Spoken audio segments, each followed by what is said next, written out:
বাবা মানে তপ্ত রোদে মেঘের মতো ছায়া, কাল বৈশাখী ঝড়ের মাঝে আগলে রাখা কায়া। বাবা মানে সন্তানের নিরাপত্তার চাদর, জীবন জুড়ে ভালোবাসা ফুরন্ত আদর। বাবা, আমার বাবা, কখন কোথায় কেমন আছি রোজ নাও তার খবর।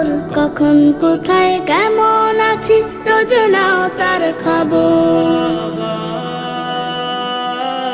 তোমার কাছে প্রথম বাবা হাঁটতে শেখার দিন, এই জীবনে শুধু হবে না তোমার দেয়া ঋণ। তোমার থেকে শিখছি বাবা বিশ্ব জয়ের